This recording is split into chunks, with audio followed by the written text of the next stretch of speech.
भारतीय सेना के गौरवशाली बटालियनों के कमांडिंग ऑफिसर्स और सुविधा मेजर्स, विशिष्ट अतिथिगण, मीडिया के सदस्य, अधिकारीगण, सरदार साहबान, बहादुर जवानों, देवियों एवं सज्जनों, जय हिंद। मैं यहाँ उपस्थित सभी विशिष्ट अतिथियों का आभारी हूँ जिन्होंने हमारी उत्कृष्ट यूनिटों और उनके सभी पदों को सम्मानित करने के लिए अपना कीमती वक्त निकाला। आप सभी अतिथियों को मैं हार्दिक अभिनंदन करता हूँ। इसके पहले मैं आगे बढ़ूँ, मैं तुर्की में आए भूकंप में हुए जान माल के नुकसान के प्रति संवेदना प्रकट करता हूँ और जैसे मैं आपसे बात कर रहा हूँ, मुझे यकीन है कि इंडियन एयरफोर्स का जो प्लेन है, स्पेशल प्लेन राहत सामग्री के साथ और एनडीआरएफ टीम के साथ अभी तुर्की के लिए रवाना हो चुका होगा। आज का ये शुभ दिन कश्मीर वैली के इतिहास में स्वर्णिम अक्षरों में लिखा जाएगा, क्योंकि स्वतंत्रता के बाद पहली बार इस प्रकार की कोई सेरेमनी यहाँ पर की जा रही है और उसके लिए मैं 15 कोर को बहुत मुबारकबाद देना चाहता हूँ कि इसमें आप लोगों का बहुत ही मुख्य रोल रहा है।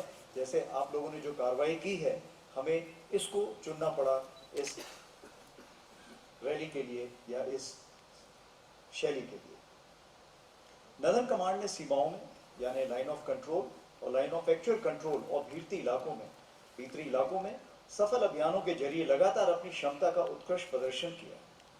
जम्मू कश्मीर और लद्दाख में असामाजिक तत्वों द्वारा उपद्रव फैलाने के प्रयत्नों के विरुद्ध नदन कमांड हमेशा ढाल बनकर खड़ा रहा है और भविष्य में भी रहेगा। जब कभी देश की संप्रभुता पर किसी ने आंख उठाई है, भारतीय सेना ने उसी भाषा में जवाब दिया है। पिछले 2 वर्षों में आर्टिकल 370 को निरस्त करने, गलवान संघर्ष और कोविड-19 की कई लहरों के मद्देनजर नई चुनौतियां पेश की। इन चुनौतियों ने केवल हमारे संकल्प को मजबूत करने और प्रतिबद्धता में दृढ़ रहने का काम किया। लाइन ऑफ कंट्रोल पर स्थिर बनी हुई है और सीज फायर कायम है। इन्फिल्ट्रेशन के किसी भी प्रयास को विफल करने के लिए हमने बहुत सख्त निगरानी और टेक्नोलॉजी एनेबल्ड बहुत स्तरीय काउंटर इन्फिल्ट्रेशन ग्रिड को बनाए रखा है। सीज फायर वॉलेशन की कोशिश या विरोधी द्वारा किए गए किसी भी दुस्साहस से सख्ती से निपटा जाएगा। काउंटर टेरर ऑपरेशंस के सभी आयामों में हमारे सैनिकों द्वारा प्रदर्शित उच्चतम प्रोफेशनलिज्म और सिनर्जी ने गतिज खतरे को सीमित किया। विगत 1 साल में जम्मू कश्मीर यूनियन टेरिटरी में सिक्योरिटी और स्टेबिलिटी के सभी मापदंडों यानी पैरामीटर्स में उल्लेखनीय सुधार हुआ। हिंसा की घटनाओं में भारी गिरावट आई। यह शांति, भाईचारा और राष्ट्रीय एकता के लिए एक आम जनता के समर्थन को दर्शाता है। कई मायनों में साल 2022 इंडियन आर्मी के लिए ऐतिहासिक वर्ष था। लाइन ऑफ एक्चुअल कंट्रोल की बर्फीली चोटियों पर तैनात हमारे सैनिकों ने उन कठिन इलाकों में भरपूर सतर्कता बनाए रखी है, जो कि सेना के प्रशिक्षण, प्रभावशीलता और दृढ़ संकल्प का स्वर्णिम उदाहरण है। एलएसी पर यथास्थित स्टेटस को एक तरफा रूप से बदलने के चीनी प्रयासों के प्रति हमारी प्रतिक्रिया एक तेज, निडर और समन्वित कार्रवाई थी। किसी भी प्रतिकूल आक्रामक गतिविधि या प्रयास का निश्चित रूप से फोर्सेस के उचित रुख और ट्राई सर्विसेज सिनर्जी के साथ मजबूती से मुकाबला किया जाएगा। डिप्लोमेटिक और मिलिट्री स्तरों पर भी एलएसी की स्थिति को हल करने के लिए गहन उपाय भी साथ साथ चल रहे हैं। मैं आपको विश्वास दिलाता हूं कि ईस्टर्न लद्दाख में यानी कि एलएसी पर फिजिकल डोमिनेशन के साथ साथ तकनीकी माध्यम से भी वर्चस्व यानी सुप्रीमेसी बरकरार है और हमारी टेरिटोरियल इंटीग्रिटी की सुनिश्चित की जा रही है। मैं नदन कमांड के बहादुर जवानों को ऑप रक्षक, ऑप मेघदूत और ऑप स्नो लेपर्ड में उत्कृष्ट कार्य प्रदर्शन के लिए सराहना करता हूं। Indian air force, Indian navy, ITBP, BSF और सीआरपीएफ सहित सभी स्टेक होल्डर्स के साथ समन्वय या तालमेल के लिए प्रगतिशील पहलों को भी वांछित परिणाम सामने आए हैं। प्रक्रियाओं को सुव्यवस्थित करने के लिए संयुक्त प्रशिक्षण, अभ्यास और परिचालन कार्य किए जा रहे हैं। नदन कमांड के कॉम्बैट पोटेंशियल को बरकरार करने के लिए सैनिकों में हाई एल्टीट्यूड की चुनौतियों के हल प्राप्त करने के लिए 2 स्टडीज चल रही हैं। पहली है आयुष मंत्रालय के साथ ज्वाइंट हेल्थ रिसर्च स्टडी और दूसरी है ऑक्सीजन की कमी को दूरी करने के लिए ऑक्सीजन बार यानी इंटरमिटेंट ऑक्सीजन इनहेलेशन स्टडी का भी संचालन किया गया है।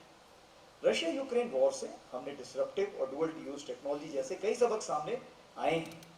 IW यानी इंफॉर्मेशन वॉरफेयर, साइबर और स्पेस वॉरफेयर एक नए क्षेत्र के रूप में उभरे हैं।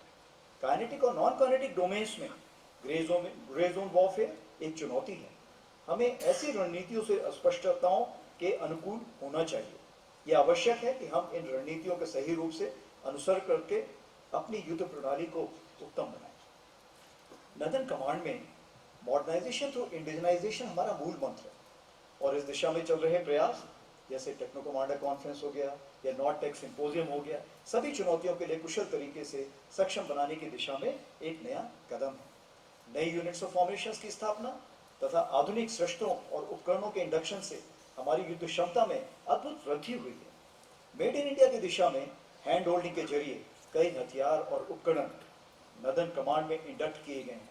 हमने K9 वज्रा, धनुष आरटी गन को शामिल करके अपनी मारक क्षमता को बढ़ाया है, जबकि गतिशीलता में सुधार लाने के लिए IPMV, QRFV, LCA patrolling board के आने से काफी बढ़ावा हुआ है। नवीन प्रणाली के सिस्टम को शामिल करके सर्विलेंस कैपेबिलिटी को बढ़ाया गया है। हाई एल्टीट्यूड एरिया में जवानों की क्षमता को बढ़ाने के लिए स्पेशल क्लोथिंग और माउंटेनियरिंग इक्विपमेंट का स्वदेशीकरण किया जा रहा है। मैं सभी पदों से मॉडर्नाइजेशन की ओर अग्रसर रहने के लिए और आत्मनिर्भरता को बढ़ावा देने के लिए और भविष्य में चुनौतियों का मुकाबला करने के लिए हमेशा तैयार रहने का आह्वान करता हूँ। जहाँ तक इंफ्रास्ट्रक्चर डेवलपमेंट और लॉजिस्टिक का सवाल है, हमारे ऑपरेशन रेडीनेस का महत्वपूर्ण हिस्सा है। हमने स्थानीय प्रशासन, पुलिस एजेंसी और अन्य एजेंसीज के साथ संयुक्त प्रयासों से इस दिशा में महत्वपूर्ण सुधार किए हैं। पिछले 3 वर्षों में तकरीबन 1,500 करोड़ की लागत से न्यू रेजिंग यूनिट्स का रहन सहन यानी बिलेटिंग जिसको हम कहते हैं के लिए नए इंफ्रास्ट्रक्चर को पूरा किया गया है। इसके अलावा अगले वित्त वर्ष में लगभग 1,000 करोड़ का आवंटन भी इसमें किया गया है। हाई एल्टीट्यूड पर बनाए गए सैनिकों के लिए कार्बन न्यूट्रल आवास नदन कमांड द्वारा किया गया एक अग्रणी प्रयास है। इसके अतिरिक्त राष्ट्रीय स्तर पर गतिशक्ति इनिशिएटिव के अनुरूप जम्मू कश्मीर और लद्दाख में BRO द्वारा 800 किलोमीटर से अधिक नई सड़कों का निर्माण किया गया है। उसी प्रकार से जेट मोड और जोजिला टनल का भी काम तेजी से चल रहा है। यहाँ पर त्रिशूल, दुमती, फुक्चे, देमचौक का भी काम है, ये शुरू हो गया है और ये दूर दराज इलाकों को जल्द से जल्द हमसे जोड़ेगा। आपको विदित ही होगा कि आने वाले वित्त वर्ष में यानी नेक्स्ट फाइनेंशियल ईयर में BRO बजट की 100% वृद्धि हुई। Pan India network for spectrum, जिसको हम नेटवर्क फॉर स्पेक्ट्रम बोलते हैं, इसमें जम्मू कश्मीर लद्दाख में तकरीबन पूर्ण होने की कगार पर। साथ ही इंडियन आर्मी ने टेलीकॉम मिनिस्ट्री के सहयोग से यूनिवर्सल सर्विसेज ऑब्लिगेशन फंड के तहत 144 दुर्गम तथा अति दुर्गम गांवों में 4G और 5G टावर का निर्माण करने की पहल की।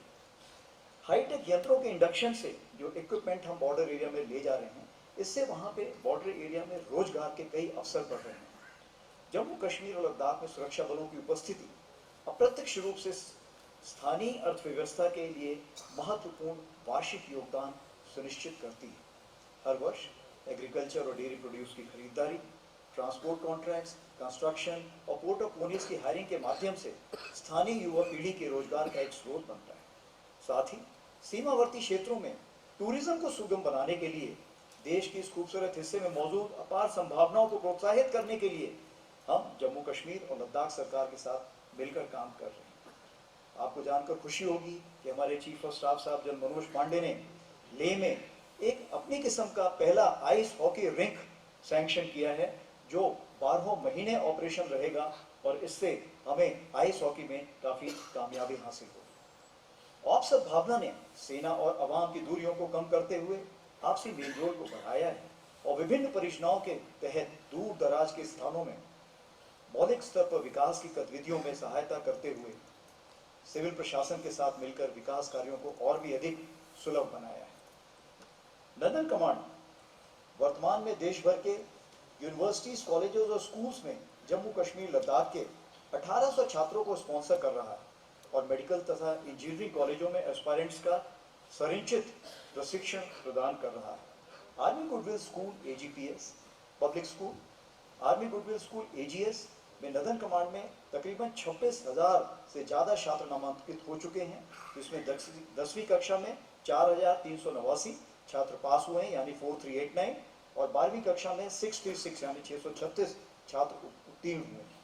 पिछले 5 वर्षों में अगर देखा जाए तो इन स्कूलों ने तकरीबन 13 आईएएस, आईपीएस या Kashmir administrative service, Kashmir police service में, 2 फॉरेस्ट सर्विस में, एनडीए में 2 भेजे हैं, प्रोफेसर्स में 18 गए हुए हैं, डॉक्टर्स 210 और 315 इंजीनियर्स हमने दिए हैं। और मुझे जानकर खुशी हुई, जब मैं शरीफाबाद गया था तो हमारे आर्मी गुडविल स्कूल का ही बालक वहाँ पे मेरे सामने ऑफिसर के रूप में खड़ा हुआ था।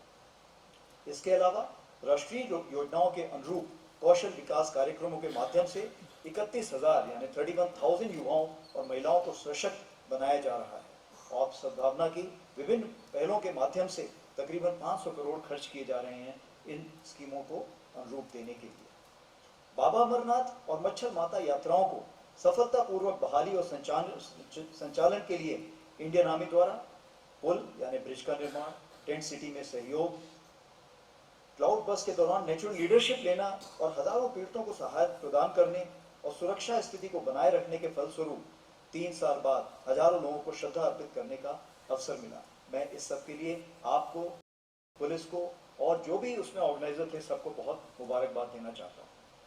एनवायरमेंट प्रोटेक्शन में पिछले साल तकरीबन 8 मेगावाट के सोलर पावर प्रोजेक्ट्स लगाए गए और 54 यानी 54 सोलर एनर्जी प्रोजेक्ट्स प्रगति पे हैं। हाइड्रोजन एनर्जी प्रोजेक्ट्स पर एनटीपीसी के संयोजन से योजना बन रही है और जल्द ही जल्द इस पे अमल लाया जाएगा। नदन कमांड के ग्रीन एनर्जी इनिशिएटिव के परिणाम स्वरूप पिछले वर्ष कार्बन फुटप्रिंट में 12,300 केजी पर आर की कमी की गई, जिससे लगभग 11,600 किलोवाट कार्बन न्यूट्रल एनर्जी का उत्पादन हुआ है। ये अपने आप में ही एक तरह का रिकॉर्ड है। इसके अलावा ग्रीन इंडिया को बढ़ावा देने के लिए पूरे जम्मू कश्मीर और लद्दाख में तकरीबन 2 लाख से अधिक पौधों का वृक्षारोपण किया गया है। आज़ादी का अमृत महोत्सव के अंतर्गत मिशन अमृत सरोवर के तहत नदन कमांड में अपने एरिया में 75 तालाबों को पुनर्जीवित किया जाएगा। नदन कमांड ने असाधारण समय में असंभव को भी संभव किया है। हाल ही में ऑप मेघदूत का हिस्सा बनते हुए पहली महिला अधिकारी कैप्टन शिवा चौहान कठिन परिस्थितियों में विषम चुनौतियों का सामना करते हुए सियाचिन ग्लेशियर में तैनात हुई हैं और सभी के लिए प्रेरणा स्रोत बनी। आने वाला समय बड़ी मात्रा में महिला अधिकारी और महिला अन्य पद नदन कमांड के कठोर क्षेत्रों में तैयार होने की प्रक्रिया में है, जिसमें कुछ कमांडिंग ऑफिसर्स भी शामिल हैं। मैं इस अवसर पर नदन कमांड के सभी रैंकों को आंतरिक और बाहरी सुरक्षा के मोर्चों पर विभिन्न चुनौतियों के लिए तैयार रहने के लिए प्रोत्साहित करता हूँ। मैं यह दोहराना चाहता हूँ कि हमारा झंडा हवा के कारण नहीं लहराता है, यह उन सैनिकों की अंतिम सांसों से लहराता है जिन्होंने इसकी रक्षा के लिए अपना बलिदान दिया। राष्ट्र संकट के समय यह तिरंगा हमसे की गए देशवासियों की आशाएं और हमारे ऊपर किए गए भरोसे को याद दिलाता है। इसी संदर्भ में मैं आर्म फोर्सेस की नई परिवर्तनशील अग्निपथ स्कीम के उचित रूप से कार्यान्वित करने हेतु और अग्निवीरों को मार्गदर्शन और उनकी पूर्ण क्षमता का सदुपयोग करने में आप सभी का पूर्ण सहयोग चाहता हूँ। नदन कमांड की ऑपरेशन रेडीनेस को उच्चतम स्तर पर ले जाने में आप सबका सराहनीय योगदान रहा। सभी देशवासियों की ओर से मैं उन बहादुर सैनिकों और उनके आश्रितों एवं वीर नारियों के योगदान का आभार व्यक्त करता हूं, जिन्होंने देश की सीमाओं की रक्षा करते हुए और आंतरिक सुरक्षा चुनौतियों से लड़ते हुए अपने प्राणों का बलिदान किया। इन वीरों के बलिदान आने वाली पीढ़ियों के लिए एक प्रेरणा स्रोत होगा। मैं हमारे भूतपूर्व सैनिकों के योगदान का भी विशेष रूप से अनुमोदन करता हूं, जो आज हमारे सम्मुख यहाँ पर शामिल भी हैं। देश को सेना पर गर्व है और हमें इस इच्छा शक्ति के साथ आगे भी राष्ट्र हित की सुरक्षा में जुटे रहना है। मैं इस अवसर पर नदन कमांड के सभी पदों से अनुग्रह करता हूं कि वह आंतरिक तथा बाहरी सुरक्षा मोर्चों पर विभिन्न परिस्थितियों से लड़ने हेतु हमेशा तैयार रहें।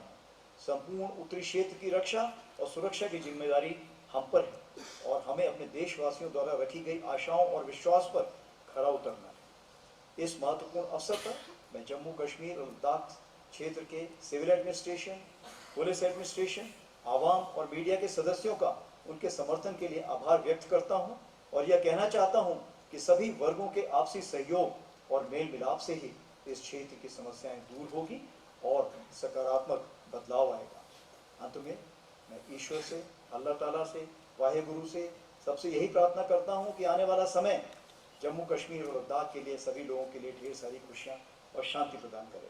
जय हिंद।